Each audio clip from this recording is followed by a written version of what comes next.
Hello மக்களே, நான் உங்களுக்காக இப்போ பேச போகிற கண்டென்ட் என்னென்னா எஜுகேஷன் அப்படின்றது. ஒரு குழந்தைய நம்ம ஸ்கூலில் எல்கேஜி அப்படின்னு சேர்க்குறோன்னா எல்கேஜி டு 5th ஸ்டாண்டர்ட் வரையும் பேசிக் சிலபஸ் தான் சொல்கிறாங்க எல்லாரும். ஒரு குழந்தைய ஆ இ உ காங்கா சா நா அந்த மாதிரி ஒரு தமிழ் எடுத்தால் மொத்த தமிழையும் அவனுக்கு கற்றுத்தர வேண்டியது ஒரு ஸ்கூலோட வேலை. ஆனால் இப்போ காலகட்டத்தில் என்னன்னா சிலபஸ் அப்படின்றாங்க. ஃபஸ்ட் ஸ்டாண்டர்டுக்கும் சிலபஸ் கொடுத்துட்றாங்க, 5th ஸ்டாண்டர்டுக்கும் சிலபஸ் கொடுக்குறாங்க, எல்கேஜிக்கும் சிலபஸ். ஆனால் அந்த குழந்தை பேசிக் கற்றுக்குறாங்களா? குழந்தை ஆ எழுதுறானா, காங்காச்சா எழுதுறானா, காங்காச்சா தப்பு இல்லாமல் எழுதுறானா, பிழை இல்லாமல் எழுதுறானா, இங்கிலீஷ் வேர்ட்ஸ் எழுதுறானா, இங்கிலீஷ் வேர்ட்ஸை கரெக்டாக எழுதுறானா, அதுக்கான மீனிங் என்ன, ஹூன்னா என்ன மீனிங்கு, அக்கன்னா என்ன மீனிங்கு, ஹிந்தி மாத்திரா கரெக்டாக தெரியுதா அவனுக்கு அப்படின்றத யாரும் கவனிக்கிறது. அவங்கள பொறுத்தவரையும் சிலபஸ் சிலபஸ் சிலபஸ். ப்ரைவேட்டை பொறுத்தவரையும் மொத்த ஸ்கூலுமே அவங்களுடைய வேலை ஒரு சிலபஸ். அந்த சிலபஸை முடிக்கணும், எக்ஸாம் வைக்கணும், அவன் பாஸ் ஆஃப் ஃபெயிலாக ஒரு மார்க்கை போடணும், அவனை அடுத்த ஸ்டாண்டர்ட் கொண்டு போகணும், அவனோட ஃபீஸை வாங்கணும். இதுதான் முக்கியமாக ஒரு குறிக்கோளாக இருக்குது. தயவுசெய்து இந்த எஜுகேஷன் சிஸ்டத்தை தயவுசெய்து மாற்றுங்க. எப்படி மாற்றணும்னா அவங்களோட பேசிக் கொண்டு வாங்க. நீங்கள் எதையும் சொல்லித்தர தேவையில்ல. அவங்கள நீங்கள் பெரிய ஆளாக்கணும்னு அவன் ஃபஸ்ட் ரேங்க் செகண்ட் எடுக்கணும்னு நீங்கள் போராடாதீங்க. ஒரு பையன் ஒரு பேசிக் தெரியாமல் அவன் அடுத்த லெவல் போகிறான், மக்கப் பண்ணி படித்து எக்ஸாம் எழுதி அவன் பாஸ் பண்ணுறான்னா அவனோட வாழ்க்கையை நீங்கள் ஸ்பாயில் பண்ணுறீங்க.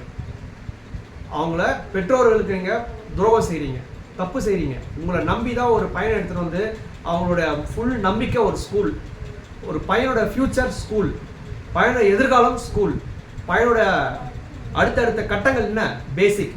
அந்த பேசிக் தெரியாத அப்படியே தாண்டி தாண்டி தாண்டி தாண்டி போயிடுறாங்க. லாஸ்ட்ல எப்போ ஸ்ட்ரகிள் ஆகுறாங்கன்னா 10th 9th 10th +1 +2 அப்போ என்ன பண்ணுறாங்க, எல்லா சிலபஸை போட்டு அவனை ப்ரெஷர் பண்ணி மக்கப் பண்ணி ஒரு கொஸ்டினும் மக்கப் பண்ணி படிச்சு எழுதுறாங்க. இன்னொன்று, ஒரு சிலபஸை கொடுக்குறாங்கன்னா அந்த பையனால் அவ்வளோ பெரிய கொஸ்டின்ஸ் படிக்க முடியல, ஒரு 2 வரி அவனால் படிக்க முடியலன்னா அதுக்கு ஷார்ட், அது இன்னும் இவ்வளோ ஷார்ட்டாக படிக்கணும், அதுதான் ஷார்ட்டாக சொல்லி தரீங்களே தவிர இது இப்படி தான் படிக்கணும், இதை இவ்வளோ சிம்பிளாக படித்தா இது ஈஸி, நீ புரிஞ்சு எழுதினாவே உனக்கு போதும் அப்படின்ற பேசிக்கை ஏன் சொல்லி தர மாட்டேன்றீங்க? ஒரு பையன் பேசிக் கற்றுக்கினாவே ஆட்டோமேட்டிக்காக படிச்சிருவான்.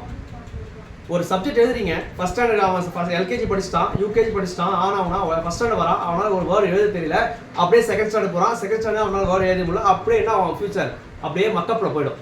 ஸோ தயவுசெய்து எஜுகேஷன் சிஸ்டம், தமிழ்நாட்டில் இருக்க எஜுகேஷன் சிஸ்டமுக்கு நான் ஒரு சின்ன வேண்டுகோள் சொல்கிறேன். தயவு செய்து ஒரு பையன் எழுதுனான்னா, ஒரு வேர்டு எழுதுனா அதுக்கு என்ன சென்டென்ஸ், அதுக்கு என்ன மீனிங், தமிழ் காங்காச்சா. இப்போ இருக்கிற ஸ்கூல், எந்த ஸ்கூலில் நீங்கள் காங்காச்சா நவ் வரையும் அவனுக்கு காங்காச்சா ஃபுல்லாக அவனுக்கு சொல்லி தந்துட்டு நீங்கள் போகிறீங்க. ஒரு பையனை கூட தமிழ் எழுத தெரியல, தமிழில் ஒரு பேரே எழுத தெரியல, நை நோ நோ நவ் நே எதுவுமே எழுத தெரியல, டையினா நோ நெய் என்னன்னு தெரியல. ஸோ தயவுசெய்து பேசிக் சிலபஸை நீங்கள் எப்போ அவனோட மனசில் புரிய வைக்கிறீங்களோ அப்போ தான் அந்த பையனோட ஃப்யூச்சர் பிரைட் ஆகுதுன்னு அர்த்தம்.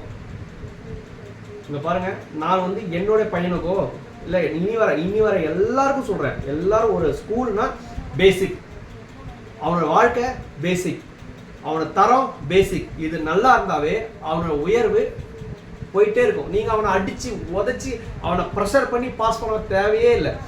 அவனை பேசிக்கை படிக்க வச்சு அந்த பேசிக்கன்னா என்ன, இங்கிலீஷில் நோன்னா அந்த மாதிரி எல்லாத்தையும் தெளிவாக சொல்லிட்டீங்கன்னாவே அவன் புரிஞ்சுக்கினானா அவன் படிக்க ஆரம்பிச்சிடுவான்.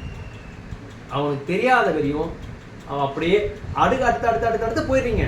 ஒரு ஃபஸ்ட்டு ஒரு பேஜ் அவன் கொடுக்குறீங்க, அந்த பேஜை அவன் முடிச்சானா, ஒரு சென்டென்ஸை முடிச்சானா, ஒரு நோட்டில் எழுதி அந்த சென்டென்ஸ் என்ன அவனுக்கு தெரியுதா, யாருன்னா கேட்குறீங்களா, கேட்கலையா, ஒரு 30 பேருக்கும் அப்படியே குத்து மதிப்பாக ஒரு சிலபஸ், அந்த சிலபஸ் அப்படியே அவன் மேலே திணுக்கிறீங்க. யூனிட் 1 லெசன் 1 லெசன் 2 லெசன் 3 அவ்வளோதான் முடிஞ்சு போச்சு, லாஸ்ட் ஆனுவல் எக்ஸாம்.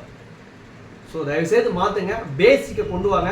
நம்ம தமிழ்நாடு மக்கள் எல்லாத்துலேயும் பின்னால் இருக்காங்க, பசங்க எல்லாரோட மைண்டு பின்னால் இருக்க காரணம் என்னன்னா பேசிக். யாருக்குமே பேசிக் அந்த அளவுக்கு தெரியல. தயவுசெய்து பேசிக் கொண்டு வாங்க. எல்கேஜி டு 5th ஸ்டாண்டர்ட் ஃபுல்லாக பேசிக் தெரிய வெறியும் அவனுக்கு தெரிய வைங்க, மறுபடியும் தெரிய வைங்க. பேசிக் தெரிஞ்சால் மட்டும்தான் அவன் ஃப்யூச்சர் நல்லா இருக்கும். So please concentrate basic syllabus. Thank you.